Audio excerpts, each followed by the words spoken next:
ಮರಾಠಿ ಬರಂಗಿಲ್ಲ, ಹಿಂದಿ ಬರಂಗಿಲ್ಲ. ನೀ ಹಿಂದಿ ಮಾತಾಡ ಏನು ಆಫೀಸರ್ ಬೈದಾರ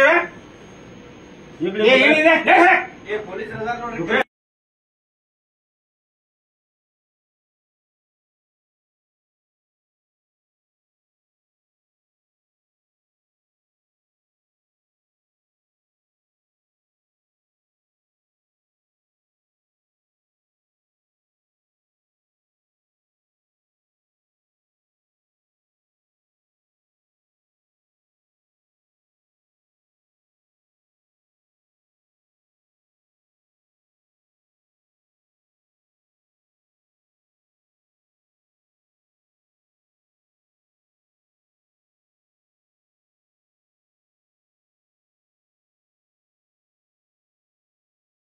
या ठिकाणी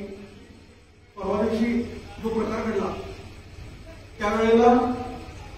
मराठी भाषेचा आग्रह धरून आपल्या मातृभाषेचा सन्मान राखणाऱ्या युवकावर जो अन्याय झाला त्या अन्यायाच्या विरोधात ग्रामस्थ म्हणून तुम्ही सगळेजण थांबलाय आणि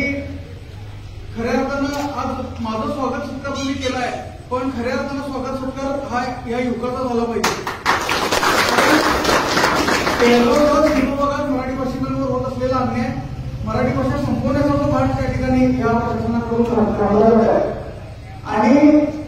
लाल संघटनांना त्यांना खपणी त्यांना हाताशी करून हे सगळं काम चालू असताना आपल्या मराठी भाषेसाठी पडणाऱ्यांची संख्या खऱ्या अर्थानं 16 महिन्याची आहे आणि त्यांनी केलं त्याबद्दल खऱ्या अर्थानं तुमचं कौतुक करतो.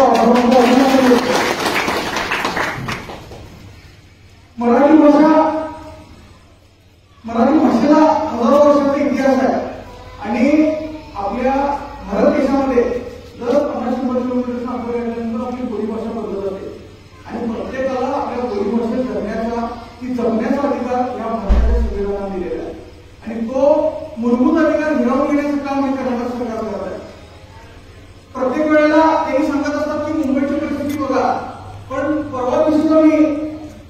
एका प्रकरणात मुंबईमध्ये राहिलो होतो. योगायोगाला आम्हाला काही लोकांना दिसली त्याच्यावर मुंबईमध्ये सुद्धा नागरिक फलक आहे आणि त्याला कोणी विरोध करत नाही. त्या नागरिकांना सुद्धा मराठी भाषा तिथं वापरली गेली आणि त्यांचे जे भाषेचे तिथं भवन आहे त्या ठिकाणी ती कन्नड भाषा सुद्धा